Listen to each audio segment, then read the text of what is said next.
नमस्कार दोस्तों, एवरीथिंग अभिषेक YouTube channel पे आप सभी का मैं अभिषेक आपका स्वागत करता हूं। इस वीडियो में हम बात करेंगे सामान्य ज्ञान के बारे में, जो कि महत्वपूर्ण क्वेश्चन होगा। एक सामान्य ज्ञान का मैं एक सीरीज लेकर के आ रहा हूं, जिसमें हम बात करते हैं कुछ इंपॉर्टेंट क्वेश्चन के बारे में। तो आइए इस वीडियो में भी हम जानेंगे कुछ महत्वपूर्ण क्वेश्चन को। सामान्य ज्ञान के जो महत्वपूर्ण क्वेश्चन है उसको हम समझेंगे, क्या क्या क्वेश्चन निकल के आते हैं, उसका आंसर भी समझेंगे। वन लाइन में इसका क्वेश्चन होगा और ऑनलाइन में इसका आंसर होगा। वीडियो लास्ट तक देखिएगा, अच्छा लगे तो शेयर कीजिएगा, लाइक कीजिएगा और सब्सक्राइब कीजिएगा मेरे इस चैनल को इसी प्रकार के वीडियोस देखने के लिए। आइए शुरू करते हैं। पहला क्वेश्चन आपके सामने में शो हो रहे होंगे, पहला और दूसरा दो क्वेश्चन एक स्लाइड पे शो होंगे। उसका आंसर मैं बारी बारी से बताऊंगा, जिसमें पहला क्वेश्चन का आंसर आप देखेंगे। पहला क्वेश्चन सबसे पहले देखें तो क्या निकल के आता है। पहला क्वेश्चन निकल के आता है, सूर्य के बाद पृथ्वी का सबसे निकट का तारा कौन सा है। सूर्य के बाद पृथ्वी का सबसे निकट का तारा कौन सा है, यानी कि स्टार के बारे में पूछा जा रहा है। तो इसका आंसर देख सकते हैं, आंसर निकल के आता है प्रोक्सिमा सेंचुरी।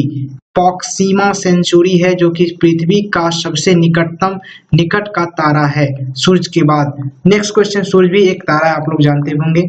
नेक्स्ट क्वेश्चन है, पृथ्वी का एकमात्र उपग्रह कौन सा है। पृथ्वी का एकमात्र उपग्रह कौन सा है, ये आप लोग भी जानते होंगे, चंद्रमा है। नेक्स्ट क्वेश्चन निकल के आता है, नेक्स्ट क्वेश्चन के तौर पे यहाँ पर देखेंगे, तीसरा क्वेश्चन के रूप में निकल के आता है कि चंद्रमा की सतह और उसकी आंतरिक स्थिति का अध्ययन करने वाला विज्ञान क्या कहलाता है। चंद्रमा की सतह और उसकी आंतरिक स्थिति का अध्ययन करने वाला विज्ञान क्या कहलाता है। तो इसका आंसर देखेंगे, आंसर निकल के आता है सेनोलॉजी। सेनेनोलॉजी देख सकते हैं, इसका आंसर होगा सेनेनोलॉजी।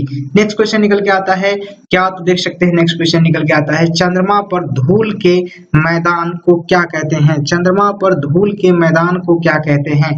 तो इसका आंसर निकल के आता है शांति सागर। इसका आंसर क्या निकल के आता है, शांति सागर। नेक्स्ट क्वेश्चन निकल के आता है, नेक्स्ट क्वेश्चन के रूप में देखेंगे, पांचवा क्वेश्चन है, जीवाश्म ग्रह किसे कहा जाता है। जीवाश्म ग्रह किसे कहा जाता है। इसका आंसर देखेंगे तो आंसर निकल के आता है चंद्रमा। नेक्स्ट क्वेश्चन निकल के आता है 6 नंबर क्वेश्चन की, चंद्रमा किसकी रोशनी से चमकता है। आप लोग भी जानते होंगे, सूरज। नेक्स्ट क्वेश्चन निकल के आता है 7वां, समुद्र में उठने वाले ज्वार भाटे की वजह क्या है। समुद्र में उठने वाले ज्वार भाटे की वजह क्या है। इस वजह के कारण जो समुद्र में ज्वार भाटे उठते हैं, यानी कि लहर किस वजह से उठते हैं। नेक्स्ट क्वेश्चन, इसका आंसर देखेंगे कि अपेक्षित सौर्य एवं चंद्रमा की शक्तियों का अनुपात 11:5 होता है, जिसके कारण होता है, यानी कि अपेक्षित सौर्य और चंद्रमा की शक्तियों के द्वारा जो होता है ज्वार भाटे उत्पन्न होते हैं, और इसका जो अनुपात होता है दोनों के शक्ति का, ये होता है 11:5 होता है। नेक्स्ट क्वेश्चन है 8वां क्वेश्चन, चंद्रमा पर पाए जाने वाले चट्टानों में किस धातु की मात्रा सबसे अधिक है। चंद्रमा पर पाए जाने वाले चट्टानों में किस धातु की मात्रा सबसे अधिक है। तो इसका आंसर निकल के आता है टाइटेनियम। इसका आंसर है टाइटेनियम। नेक्स्ट क्वेश्चन निकल के आता है 9वां नंबर क्वेश्चन, देख सकते हैं, नाइन्थ क्वेश्चन है, पृथ्वी से चंद्रमा का कितना प्रतिशत भाग दिखाई देता है। पृथ्वी से चंद्रमा का कितना प्रतिशत भाग दिखाई देता है। इसका आंसर देखेंगे, आंसर निकल के आता है 57%, यानी 57% जो है कि भाग दिखाई देता है पृथ्वी से चंद्रमा का। नेक्स्ट क्वेश्चन निकल के आता है 10वां नंबर क्वेश्चन देखेंगे, चंद्रमा धरती की परिक्रमा एवं घूर्णन कितने दिनों में करता है। चंद्रमा धरती की परिक्रमा और घूर्णन कितने दिनों में करता है। तो इसका आंसर होगा 27 दिन 8 घंटे। 27 दिन 8 घंटे होते हैं। नेक्स्ट क्वेश्चन निकल के आता है, यही आप देखेंगे तो यही 27 दिन और 8 घंटे जो बचते हैं, यही 8 घंटे जुड़ते जुड़ते लीप ईयर साल में आपका जो मलेमास कहते हैं, अपने लोग हिंदू धर्म के अनुसार देखें तो मलेमास जो कहते हैं, मलेमास पड़ता है, वही 8 घंटे जुड़ते जुड़ते 4 साल में आप 24 घंटे हो जाते हैं, जो कि एक दिन बढ़ जाता है। नेक्स्ट क्वेश्चन निकल के आता है 11 नंबर क्वेश्चन देखेंगे, चंद्रमा का सबसे ऊंचा पर्वत कौन सा है। चंद्रमा का सबसे ऊंचा पर्वत कौन सा है।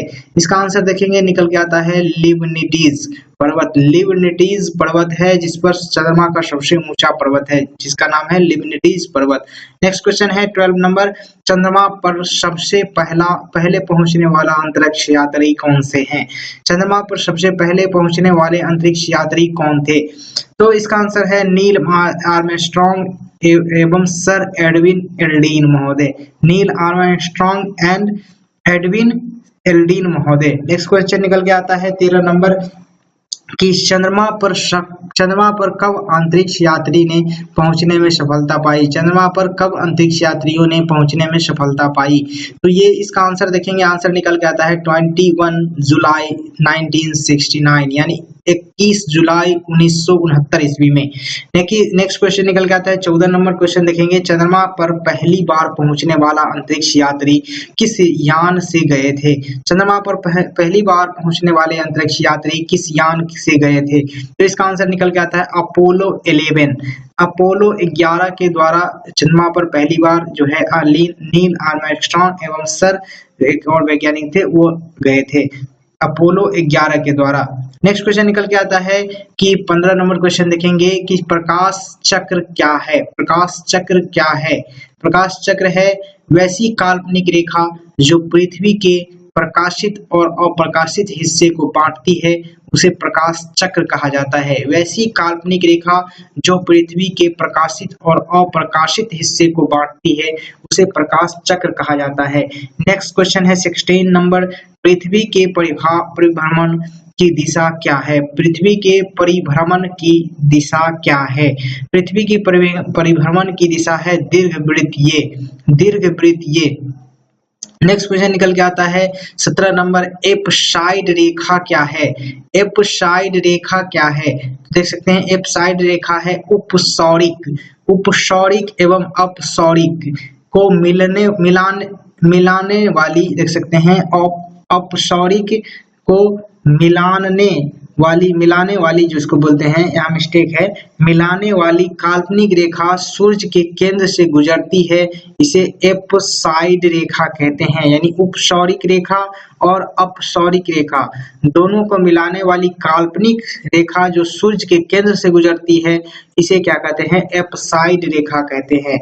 18 नंबर क्वेश्चन है उपसौरिक क्या है। अब देखते हैं कि उपसौरिक है क्या। इसका आंसर देखेंगे कि 3 जनवरी को सूर्य और पृथ्वी के बीच की दूरी कम हो जाती है, जिसे उपसौरिक कहते हैं। 3 जनवरी को सूर्य और पृथ्वी के बीच की दूरी जब कम हो जाती है तो जिसे क्या कहते हैं, उपसौरिक कहते हैं। नेक्स्ट क्वेश्चन देख सकते हैं अपसौरिक क्या है। अपसौरिक के बारे में समझते हैं, अपसौरिक क्या है। यहाँ निकल के आता है जुलाई को पृथ्वी और सूर्य की कुछ दूर चली जाती है, जिसे अपसौरिक कहा जाता है। यानी कि सूर्य से पृथ्वी की जब दूरी बढ़ जाती है तो अपसौरिक हुआ, और सूर्य से पृथ्वी की दूरी कम हो जाती है तो वो उपसौरिक हुआ। नेक्स्ट क्वेश्चन है 20 नंबर, अक्षांश क्या है। अक्षांश क्या है। तो इसका आंसर देखेंगे, अक्षांश है यह ग्लोब पर पश्चिम से पूरब की ओर खींची गई काल्पनिक रेखा है, जिसे अंश में प्रदर्शित किया जाता है। जिसे अंश में प्रदर्शित किया जाता है। यह इसे किस चीज में प्रदर्शित किया जाता है, तो अंश में प्रदर्शित किया जाता है, दिखाया जाता है। ग्लोब पर पश्चिम से पूरब की ओर खींची गई काल्पनिक रेखा, जिसे अक्षांश कहते हैं। नेक्स्ट क्वेश्चन निकल के आता है कि किस रेखा को शून्य अंश की स्थिति माना जाता है। किस रेखा को शून्य अंश की स्थिति माना जाता है। नेक्स्ट क्वेश्चन, इसका आंसर देख लेते हैं पहले। तो विषुवत रेखा को शून्य अंश की स्थिति माना जाता है, यानी कि 0 पर स्थित होता है। शून्य अंश की जो अक्षांश रेखा की बात करते हैं वो 0 होता है विषुवत रेखा। नेक्स्ट क्वेश्चन निकल के आता है 22 नंबर, देशांतर क्या है। देशांतर क्या है, यह ग्लोब पर उत्तर से पश्चिम, देशांतर रेखा किसे कहते हैं, तो यह ग्लोब पर उत्तर से दक्षिण की ओर खींची जाने वाली काल्पनिक रेखा को हम क्या कहते हैं, तो देशांतर रेखा कहते हैं। उत्तर से दक्षिण की तरफ जो खींचे जाने वाली काल्पनिक रेखा है ग्लोब पर, तो उसे क्या कहते हैं, हम देशांतर रेखा कहते हैं। नेक्स्ट क्वेश्चन निकल के आता है कि किसी स्थान पर समय ज्ञात किन रेखाओं के आधार पर किया जाता है। किसी स्थान का समय ज्ञात किन रेखाओं के आधार पर किया जाता है, तो इसका आंसर है देशांतर रेखाओं द्वारा हम समय का निर्धारण करते हैं। देशांतर रेखाओं द्वारा हम क्या करते हैं, तो समय का निर्धारण करते हैं। नेक्स्ट क्वेश्चन है कि दो देशांतर रेखाओं के बीच की दूरी को क्या कहते हैं? दो देशांतर रेखाओं के बीच की दूरी को क्या कहते हैं? आंसर है गोरे कहते हैं। देख सकते हैं, दो देशांतर रेखाओं के बीच की दूरी को क्या कहते हैं? गोरे कहते हैं। नेक्स्ट क्वेश्चन देखेंगे। नेक्स्ट क्वेश्चन है 25 नंबर क्वेश्चन है, सूर्य ग्रहण क्या है? सूर्य ग्रहण क्या है? सूर्य ग्रहण क्या है? तो जब कभी दिन के समय सूर्य तथा पृथ्वी के बीच चंद्रमा आ जाता है तो सूर्य की चमकती सतह चंद्रमा की वजह से दिखाई नहीं पड़ती है, इसे सूर्य ग्रहण कहते हैं। जब कभी दिन के समय सूर्य तथा पृथ्वी के बीच चंद्रमा आ जाता है तो सूर्य की चमकती सतह चंद्रमा की वजह से दिखाई नहीं पड़ती, इसे क्या कहते हैं? तो सूर्य ग्रहण कहते हैं। नेक्स्ट क्वेश्चन है, पूर्ण सूर्य ग्रहण किस दिन होता है? पूर्ण सूर्य ग्रहण किस दिन होता है? आंसर देखेंगे अमावस्या के दिन। अमावस्या के दिन पूर्ण सूर्य ग्रहण लगता है। नेक्स्ट क्वेश्चन निकल के आता है 27, चंद्र ग्रहण। चंद्र ग्रहण क्या है? चंद्र ग्रहण देख सकते हैं, जब सूर्य और चंद्रमा के बीच पृथ्वी आ जाता है तो सूर्य की पूरी रोशनी चंद्रमा पर पड़ती है, इसे चंद्र ग्रहण कहते हैं।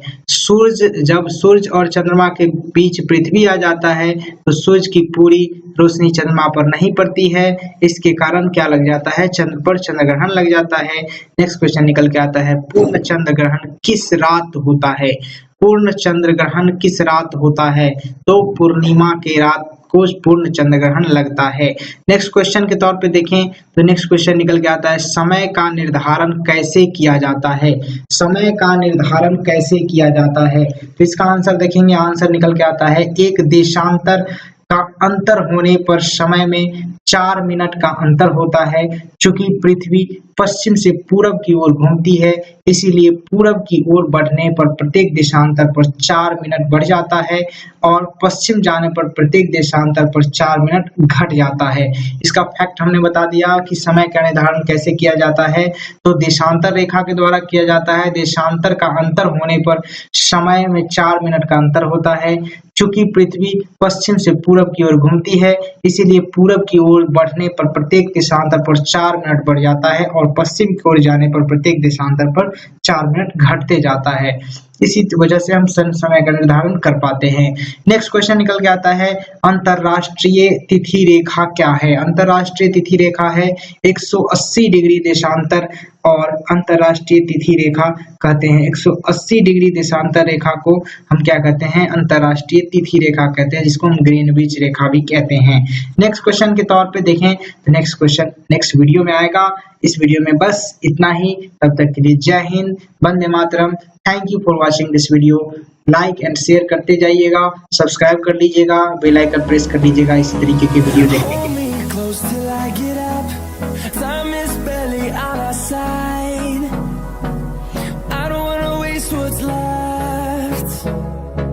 The storms we chase are leading us.